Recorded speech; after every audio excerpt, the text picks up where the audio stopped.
Bueno, buenas tardes. Ahora seguimos con Carmen, que viene de Tijuana a presentarnos un proyecto que se llama Dream Addictive y bueno, que tiene con su compañera Leslie García, que encontramos el año pasado en Madrid y que bueno, hoy está aquí.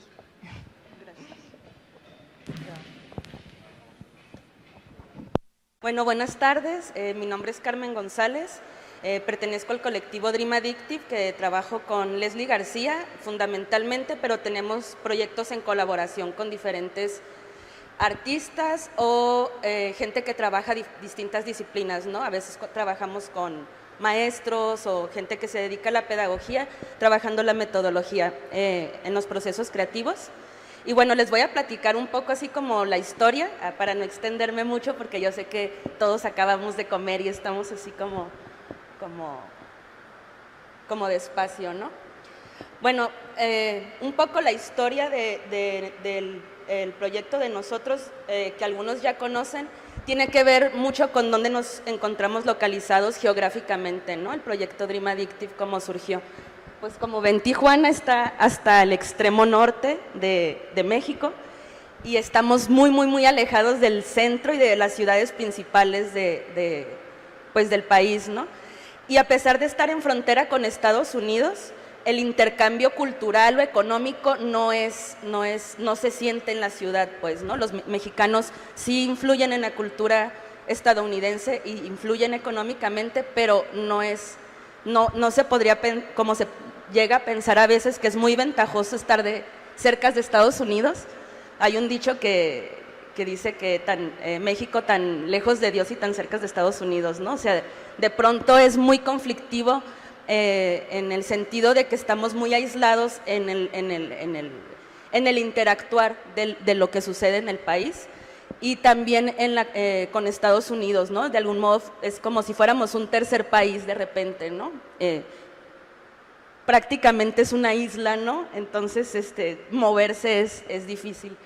Y bueno, cuando nosotras comenzamos este proyecto, yo me dedicaba a la literatura, yo estudié literatura, Leslie estudió diseño y pintaba, entonces bueno, yo me dedicaba también al diseño y teníamos inquietudes en trabajar narrativa visual, pues, ¿no? Movernos de lo análogo a lo digital. Y bueno, nuestro proceso en el trabajo con medios es completamente autodidacta. Hemos tomado talleres y bueno, con gente así como que nos ha influenciado su trabajo, pero básicamente es formación autodidacta. Y bueno, nosotras empezamos haciendo net art. Teníamos un problema, digamos, por esta cuestión geográfica, no teníamos infraestructura, ¿no? Y queríamos trabajar con medios, ¿no? Entonces trabajar con código era lo más barato y accesible, lo único que necesitábamos prácticamente era la computadora y ponernos a darle, ¿no? Entonces, bueno, nuestro primer proyecto se llama Sleepers Project. El nombre Dream Addictive y el primer proyecto, que es Sleepers Project, nuestra intención como artistas de medios siempre fue la cuestión de la interacción. Teníamos mucho interés en acercarnos al público y ya no tener esa distancia que da la pintura o la literatura, ¿no? Donde no interactúas con el público y tú no ves la reacción. Y también nos llamaba mucho la atención la parte simbólica, narrativa y la cuestión del inconsciente colectivo y el internet como un espacio de confluencia, pues, ¿no? De estas, podemos decir, como pensamientos comunes a todos, o sea, y que el internet de pronto fue esa puerta que nos ayudaba a conectar.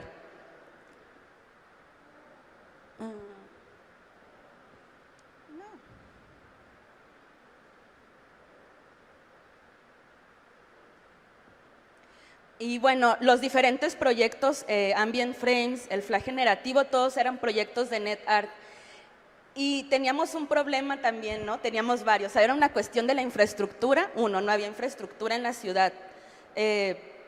Ni había gente interesada. Los que había salían de la ciudad, pues, ¿no? La gente que trabajaba con medios realmente se iba de Tijuana y no se quedaban trabajando ahí.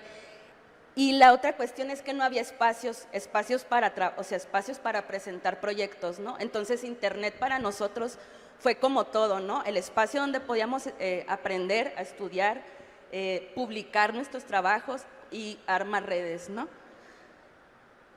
En el trabajo de interacción, pues nos fuimos moviendo de la parte visual a la sonora. Si entran a la página pueden escuchar los clips de audio y ver los proyectos.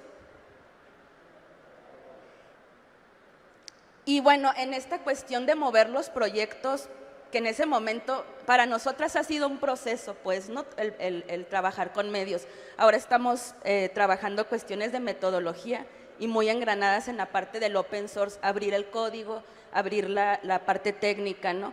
Que la parte de la propiedad intelectual pesa mucho, pues, ¿no?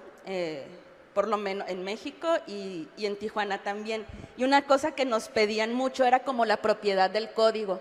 Entonces fue cuando nosotras empezamos como a reflexionar, ¿no? Con la gente que nos pedía la propiedad del código y explicarles, pues bueno, o sea, ¿cómo te explico que no eres dueño del código, ¿no? Que el código realmente pertenece como a todos y hacemos configuraciones nuevas, pues, ¿no? Es como decir que eres dueño de, no sé, de la electricidad cuando la puedes generar tú también, pues, ¿no? Y no precisamente comprarla a una empresa. Era bien difícil manejar esta cuestión de la propiedad intelectual. Nos pedían trabajo físico, no querían cosas virtuales. Y si eran virtuales, querían el código. Entonces, decíamos, pues te doy el código, pero pues ¿qué vas a hacer con el código? Pues, ¿no? Si además tú no programas, etcétera, ¿no? Entonces, nos dimos cuenta que era muy importante, no nada más que nosotras trabajáramos y nos interesaran el trabajo de redes. Por mucho tiempo estuvimos trabajando Low Electrónico, que era un proyecto para promocionar todo lo que tuviera que ver con arte electrónico, programas, colectivos, laboratorios. Hicimos mucha labor de promoción en Tijuana, ¿no? Por medio de los Doorbots y Upgrades. Y bueno, empezamos entonces a trabajar la parte física. Una vez que vimos que la cuestión de abrir el código y la cuestión de la interacción tenía que llevarse de una manera más práctica, ¿no? No podía quedarse como a un nivel digamos, de polémica o de cotorreo, pues, ¿no? Sino que tenía que pasar a tener objetivos muy claros, ¿no? Y una metodología. Entonces empezamos a ver que nosotras teníamos que sistematizar nuestro proceso de trabajo para poder compartirlo con otras personas. Bueno, esto es de los primeros proyectos así físicos que hicimos. No sé si se escuche. Creo que no.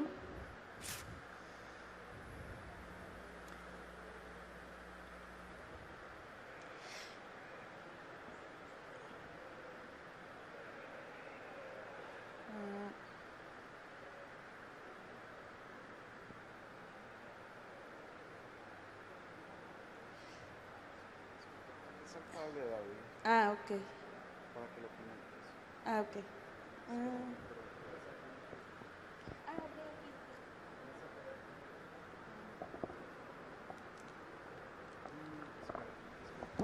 Bueno, entonces fue que nos empezamos a brincar de trabajar NetArt y con, digamos, programábamos obviamente en HTML y ActionScript y entonces empezamos a brincarnos a programas open source, ¿no? Processing y Pure Data para hacer aplicaciones. Y luego ya computación física, particularmente a mí, a las dos, pero particularmente a mí. Gracias. El trabajo con interfaces, como pueden ver, o sea, es en los proyectos más recientes.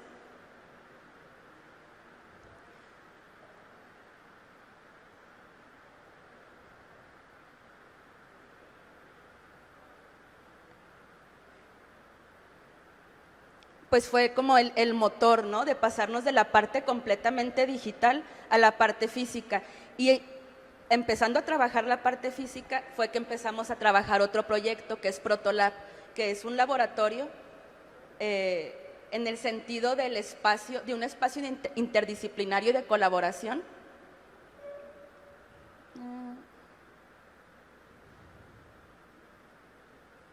que bueno, esta es la versión móvil, ¿no? Entonces, nos pareció muy importante compartir el conocimiento, la parte de electrónica, pero también la parte metodológica.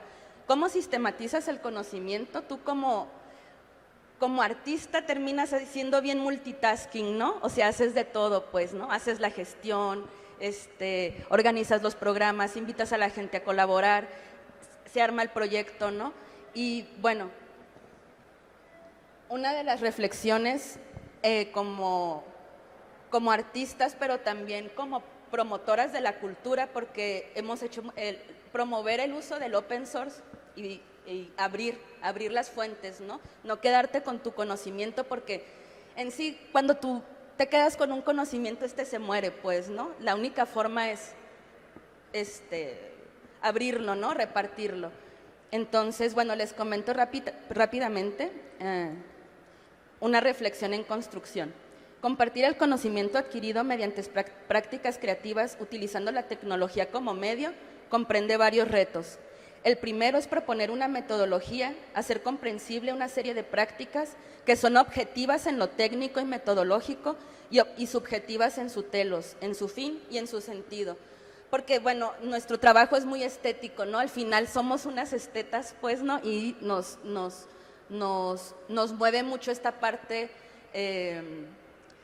como diríamos hace rato en la comida, ¿no? La emoción en 8 bits, pues, ¿no? En eso es lo que tratamos siempre de hacer, el equilibrio. La segunda es proponer una didáctica, un método de enseñanza. En una era en la que los aparatos se comunican entre sí y la tecnología avanza más rápido que nuestra capacidad de reaccionar ante ella, donde todos estamos virtualmente interconectados, ¿qué es el conocimiento? ¿Cómo se comparte el conocimiento? ¿Cómo se construye el conocimiento? Y luego, ¿cómo se legitima este conocimiento, ¿no? Porque nos encontramos que el conocimiento que se hace a nivel de comunidad y colectivo y a nivel mundial en estas redes, ¿no? Por ejemplo, Lab es un ejemplo, ¿no? Donde compartimos información, va mucho más rápido que lo que hacen las universidades, por ejemplo, y hablando de mi país, ¿no? Que son procesos más lentos, donde tardan más en integrar, pues, desde la tecnología, pero también el modo de aplicarla, ¿no? Entonces, siempre va más rápido lo que sería un movimiento más periférico, pues, ¿no? Más rápido en el sentido de producción y de impacto cultural también, ¿no?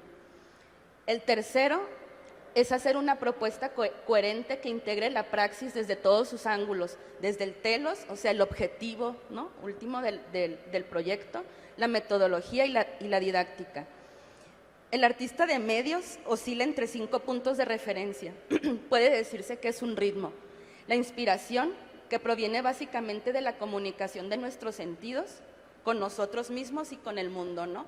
O sea, nuestro trabajo en computación física y en los proyectos como Dream Addictive, siempre estamos como muy conscientes de que somos seres sensibles y que los proyectos serían para amplificar, ¿no? Nuestra inteligencia, más que, digamos, como una reacción más, romper la alienación entre uno y las máquinas, ¿no? Esta cuestión de cómo reacciona uno ante las máquinas, que tiene que ver con las interfaces, pero también con que somos seres sensibles, y de ahí es donde partimos, ¿no?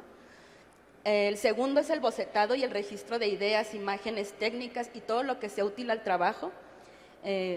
Documentarse, investigar, lo que implica saber buscar, ¿no? Nosotras como autodidactas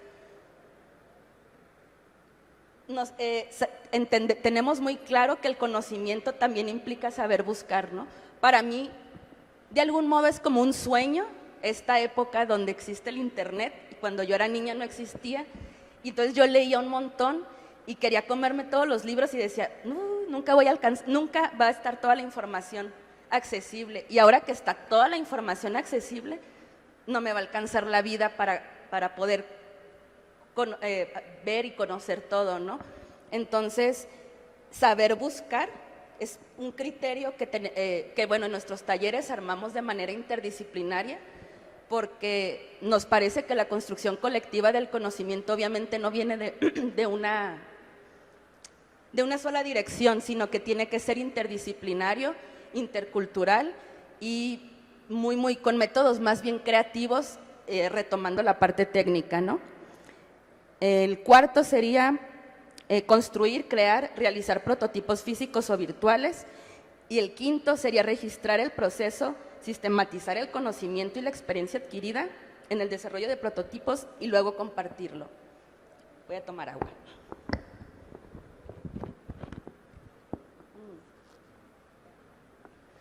Les platico un poco de Open Solar Circuits, que es el taller que va a estar aquí en Labsur Lab, que ya es la tercera vez que impartimos este taller.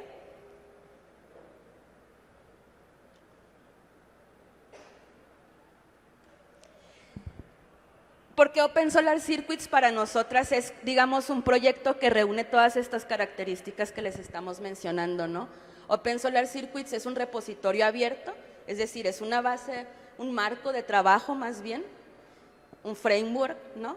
Donde lo que compartimos son técnicas relacionadas a electrónica sustentable y bueno, algunos proyectos sí que son más relacionados un poco a computación física en el sentido que se usan microcontroladores y en ese caso se comparte el código, ¿no? También técnicas de revelado, impresión ecológica, ¿no? Pues como sabemos la electrónica genera un montón de desecho, ¿no? De desecho que desgraciadamente se va a los países del tercer mundo, ¿no? Se genera además en los países del primer mundo, pero termina siendo reciclada y reusada porque no son procesos realmente como se llevan de buen reciclaje, pues, ¿no? Y bueno, entonces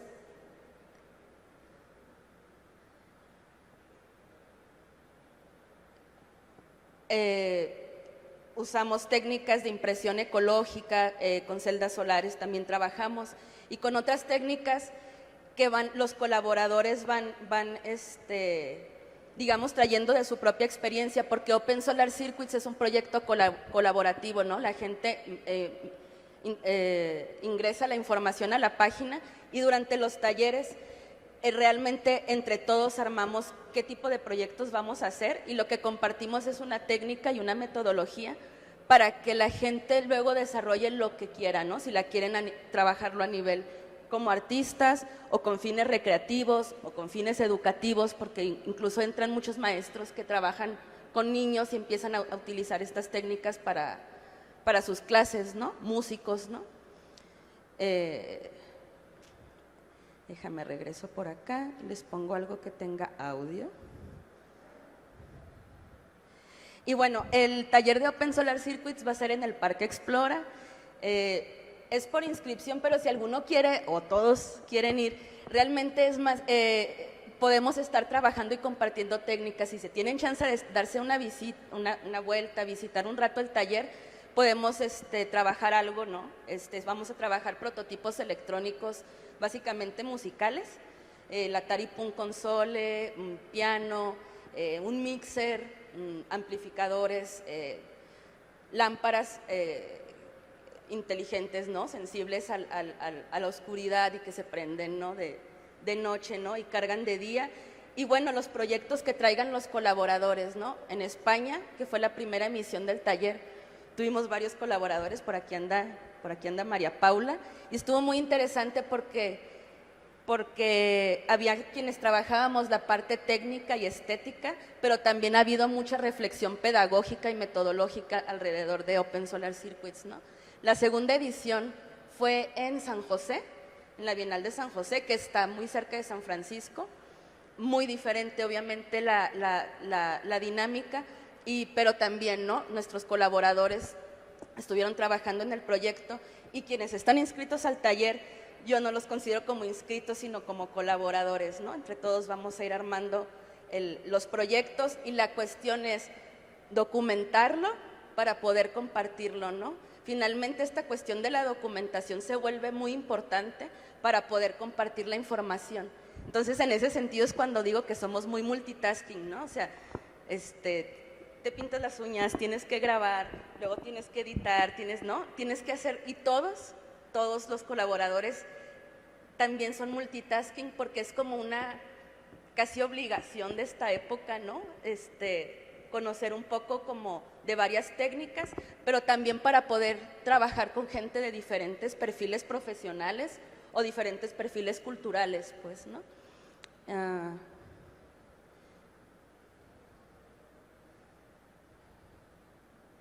A ver si se escucha. Perdón la ronquera, pero acabamos de comer, aunque ustedes no lo crean. Y corre.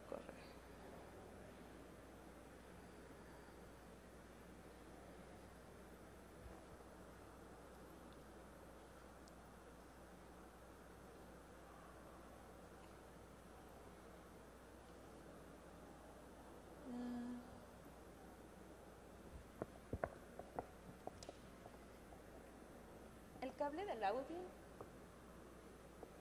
¿Sería eso? No. Bueno, este es otro de los proyectos donde trabajamos con interfaces. Por ahí dejé unos volantes. Estos son instrumentos que les llamamos jardín solar.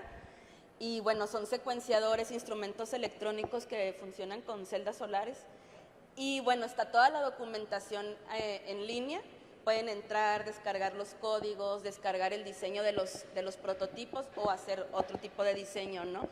Particularmente a nosotras, este tipo de interfase nos llamó la atención porque retoma mucho, digamos, los proyectos dadaístas y Fluxus, que es de donde tenemos como más influencia en el sentido de cómo trabajamos la cuestión de interacción, pero también la parte estética, ¿no? Esta cuestión modular y modular en cuanto a los prototipos y también modular en cuanto a cómo compartimos la información. Por eso les comentaba que quien quiera caerle al taller, ¿no? Porque no es una metodología cerrada, sino que está en permanente construcción. Por eso les comentaba que quien quiera caerle al taller, ¿no? Porque no es una metodología cerrada, sino que está en permanente construcción. Por eso les comentaba que quien quiera caerle al taller.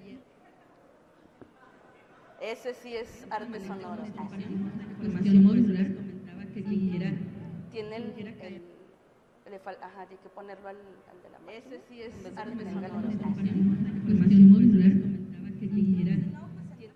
Si no, pues entran a la página y los escuchan, ¿no? Están estos, hay otros que se llaman GAPS. En estos proyectos trabajamos con Arduino y bueno, empezamos a trabajar ya con plataformas de hardware open source, ¿no? Y también a liberar la parte de construcción estética, la parte electrónica, a trabajar ya con la de programación también, ¿no? Y bueno, pues básicamente es eso. Bueno, ahorita como parte de compartir la información estamos trabajando Protolab Móvil, que ahorita está el sitio en construcción, pero bueno, son una serie de talleres itinerantes. Esta cuestión de laboratorio como un espacio físico fijo quedó ya como un poco, tampoco embonaba, ¿no? Con la dinámica que se da ya en el trabajo de colaboración, y más bien entendemos el laboratorio como un espacio en construcción humano, ¿no? Donde más bien es un espacio para generar nuevas propuestas a nivel de lo que se dé, ¿no? Porque sí influye mucho quienes estén trabajando para dar el perfil al proyecto, ¿no? En el sentido de si es más estético o si es más metodológico y de educación, ¿no? Y bueno, este es el taller que se va a dar aquí en Medellín, y bueno, son una serie de talleres, inteligencia amplificada, arte sonoro y sonidos de protoboard, que es pues puro sonido 8 bits, ¿no? Pueden descargar del sitio los tutoriales o cuadernos de trabajo, y bueno, dentro de los cuadernos de trabajo viene toda la información sobre cómo armar prototipos o la parte técnica, ¿no? En el de arte sonoro pues trabajamos con Audacity, Pure Data, y el de inteligencia amplificada pues Arduino, ¿no? Y más adelante integrar processing, ¿no? Y Pure Data dentro de los tutoriales, pero bueno, Nos parecía muy importante generar información en español, porque desgraciadamente casi no hay mucha información en español y bueno, hay mucha información en inglés, pero no hay mucha información en español, pues, ¿no? Y bueno, estos son los tutoriales y esta página ahorita está en construcción, pero bueno, ahorita tiene poca bibliografía. La idea es agregar más bibliografía que ustedes puedan consultar, ¿no? Que básicamente es la bibliografía que nosotros usamos para trabajar y que consideramos como que es buena para quien le interese, ¿no? Compartir bibliografía, compartir qué visitar, ¿no? Compartir dónde comprar, ¿no? Son detalles que te ayudan a trabajar, ¿no? Porque mucha gente tiene interés, pero no sabe ni cómo, ni por dónde, ¿no? Entonces, por ahí sería, ¿no? Y bueno, una serie de videos, así también, ¿no? Videotutoriales, en este caso para principiantes, y la idea en este caso de los videotutoriales es que puedan trabajar adolescentes con Arduino, que de repente podría ser como por la cuestión de la programación, o de repente es como intimidante para mucha gente ver la tarjeta y empezar a ver el cableado, pero realmente pues hay niveles, ¿no? Y si hay proyectos muy, muy buenos, muy, muy complejos, pero también puedes empezar pues trabajando con proyectos simples, interactivos, y que ya realmente la parte de interfase ya es lo que cada quien aplica, ¿no? En este caso, o dentro de los talleres, pues los colaboradores van definiendo básicamente las interfaces, ¿no? Y el video nos está cargando. Y no sé, básicamente es como por ahí, ¿no? Lo que les quería platicar es un poco como Dream Addictive nace de esta necesidad de crear nuevos espacios de colaboración, pero también de presentación de proyectos, y como un proyecto que empieza siendo de arte, termina siendo también un proyecto de formación y de difusión de la cultura y el arte electrónico, que es lo que nos mueve. Y creo que sería todo, no sé. Creo que sería todo.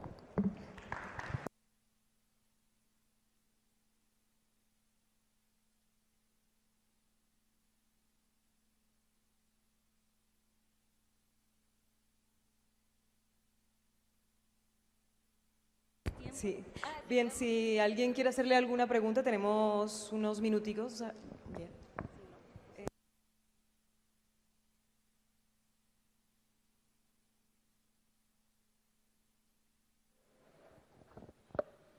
Buenas tardes, Carmen. Quería preguntarte, mencionaste dos movimientos del arte que influenciaron en cierto momento la pregunta por la interactividad en la obra Jardín Solar. Me gustaría saber cuáles fueron esos elementos. Por ejemplo, mencionaste el Fluxus particularmente. Me gustaría saber cómo que ampliaras un poquito más eso, conceptualmente, ¿qué te brindó esos movimientos? Sí, bueno, la parte sonora, o sea, básicamente el trabajo a mí, de John Cage y de Yoko Ono, y bueno, y de Yoko Ono también el trabajo visual, ¿no?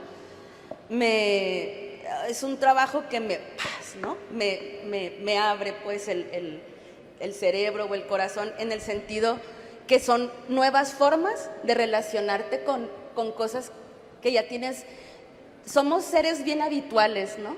Nos relacionamos con las máquinas de la misma forma. Me doy cuenta en los talleres que la gente se asusta de las mismas cosas con la máquina o se encanta de las mismas cosas.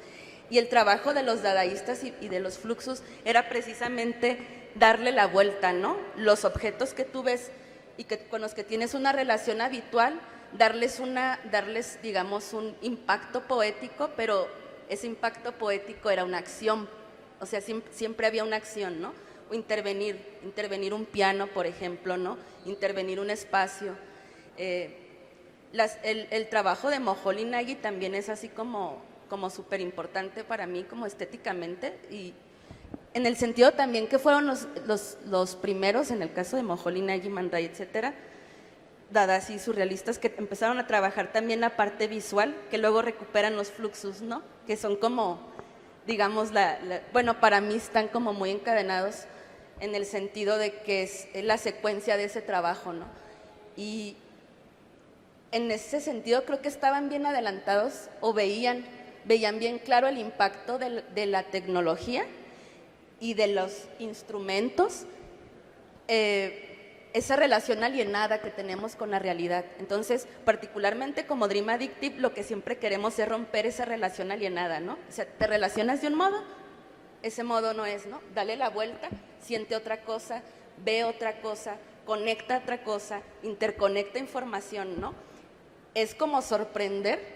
Y pues los invito a que entren en la página, en los registros. De hecho, es bien curioso, pero cuando están las piezas, si ven las fotos, hay muchas caras que están así, ¿no? O sea, es generar asombro, pues, ¿no? Es generar ese impacto. Y cuando trabajábamos NetArt, era lo que buscábamos, ¿no? Decíamos, bueno, esa sensación que la gente tiene, ese como crack, ¿no? Que te da cuando lees algo que te encanta o ves una pintura que te fascina, ¿cómo la trabajas en lo digital?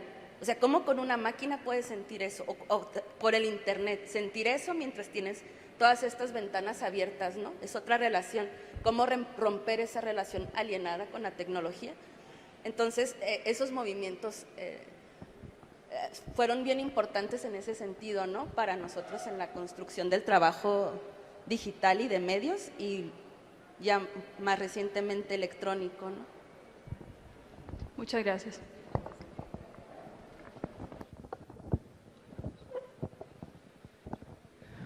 Hola. Bueno, Carmen, enhorabuena, porque tenéis un trabajo ahí como muy potente. Me ha gustado mucho como lo planteáis. Y veo como que tenéis muy claro como el paradigma y si la metodología open source, ¿no? En todo el trabajo. ¿Y por qué utiliza Windows?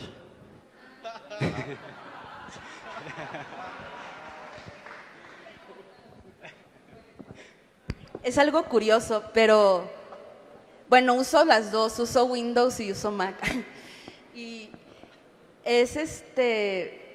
fíjate que hay muchos programas que son open source, o sea, es como que el mundo PC, como sea, invadió más, pues, ¿no? En el cuestión de que la gente tiene más máquinas PC, pues, ¿no?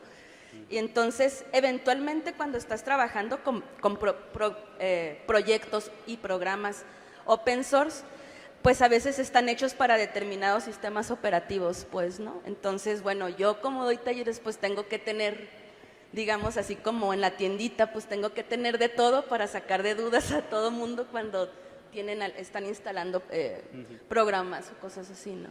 Vale. De hecho, sí tengo los dos programas en la Mac, es Mac y PC, pues, ¿no? O sea, está mitad PC, mitad Mac y Windows y Mac. Sí, no, fíjate, soy girl, pues, ¿no? En el sentido de que es curioso, pero finalmente, particularmente yo, soy más esteta, pues, ¿no? Digo, sí nerdeo, ¿no? Me gusta nerdear, pero todavía no, yo digo, Linux o una cuestión así en la única máquina como con la que trabajo. Y además con mis colaboradores casi nadie tiene Linux, pues, ¿no? O sea, la gente que entra a los talleres, de hecho casi todos usan PC. Ajá. Y bueno, ya más recientemente hay gente con más con Mac y yo tengo que trabajar con ellos, entonces básicamente yo me habitúo un poco en ese sentido a lo que va surgiendo con mis colaboradores, ¿no?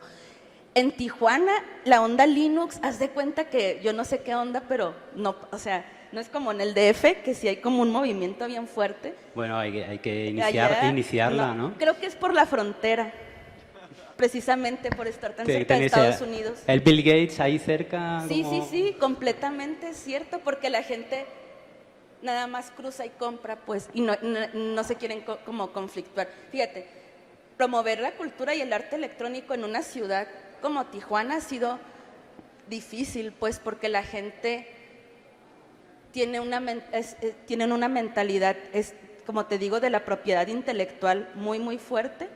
Entonces, esa fue la primera o sea, como que hubo que romper. Y cuando me refiero fuerte, me refiero al gobierno, ¿no? La estructura, el municipio, me refiero a las universidades, me refiero a los espacios culturales, o sea, estoy hablando de artistas, muchos que todavía siguen defendiendo la idea de la propiedad intelectual, ¿no? Y y el valor de la pieza relacionados al valor de su nombre como artistas, ¿no? Entonces, es romper como mucho todo eso. Entonces, pues es como el principio, ¿no? Yo creo que ya pasarnos así como en el DF, que hay una comunidad bien fuerte de Linux, yo creo que va a ser así como un poquito más adelante, pues, ¿no? Básicamente me adapto a las circunstancias en ese caso. Bueno, te puedes partir el disco, tener una... Te prometo que ya lo voy a partir en 3 en vez de 2. Puede ser muy Para el estético, próximo, puede ser muy estético sí, también, ¿eh? Sí, para el próximo Zulab ya va a ser en Linux la presentación. Os prometo. Gracias.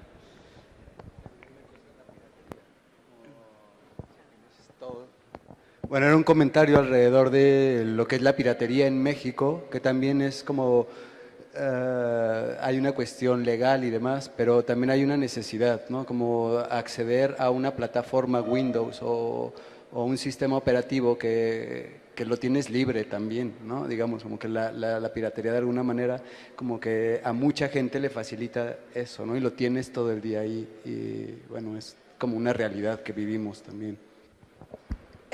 Quisiera comentar algo al respecto, por ejemplo, como en España, ¿no? Que sí veo que allá también es bien fuerte la cuestión de, por ejemplo, los sistemas operativos, pero ya a nivel, o sea, que las instituciones lo usan, pues, ¿no?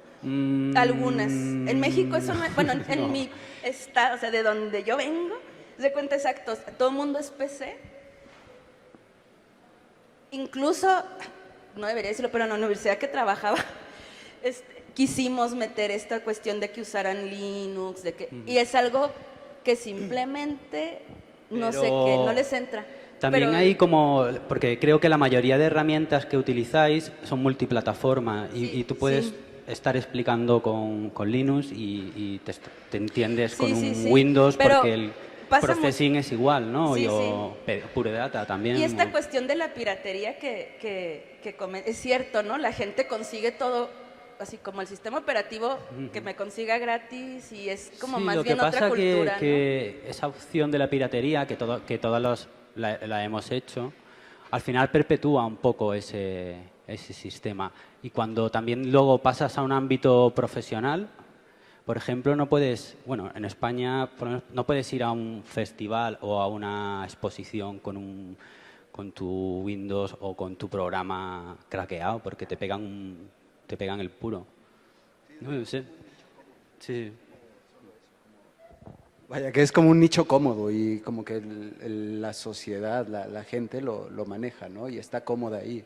Y si hay como muchas iniciativas que están usando Linux, el centro multimedia, que es donde yo trabajo, pues generamos muchos talleres con software libre, y casi no es que sea una inquisición que tengas que usar Linux, pero sí como que tratamos de facilitarlo para que la gente se empiece como a adentrar, ¿no? Entonces, pues vaya, como que hay como procesos, como están por ahí.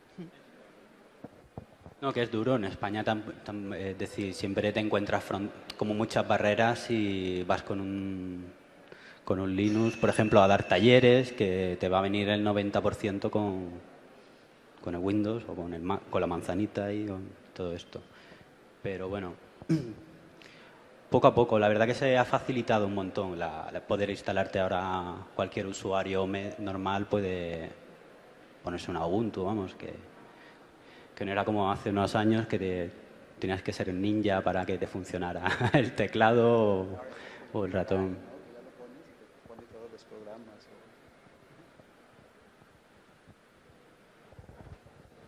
Bien, ¿hay alguna pregunta más? Allá. Primero vamos con ella, después contigo. Si tú levantaste la mano primero. Buenas tardes. Yo te pregunto una cosa, pues tú hablaste de todo este tema mediático y de a través del arte vincular a otras personas. Me parece acá me parece muy interesante que a través del arte se generen eventos que estén bajo una plataforma en la que se piense también el contenido de la gente. y también hablaste algo sobre lo multitask, qué son ustedes y cómo ustedes hacen pues como todas esas labores. ¿Podrías explicar un poco cómo hacen la labor de gestión y cómo hacen para vincular y conectar a la gente con este tema que ustedes proponen? Gracias.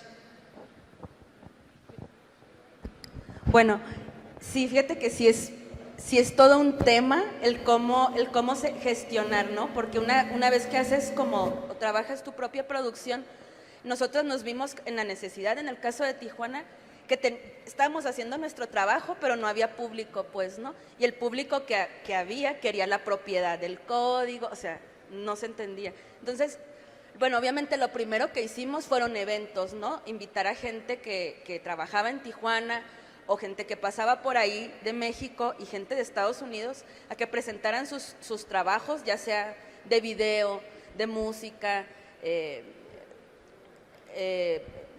arte electrónico, ¿no? Incluso proyectos de investigación. Y el impacto fue bien grande, los eventos iba un montón de gente. Al principio, el primer evento había 10 personas, ¿no? Después había 50 y al tercero ya había 400 y todos estaban así como, al final de los eventos siempre hacíamos una especie como de que alguien presentara música o algún tipo de arte escénica, ¿no? Performance, etcétera, que estuviera relacionado al arte electrónico.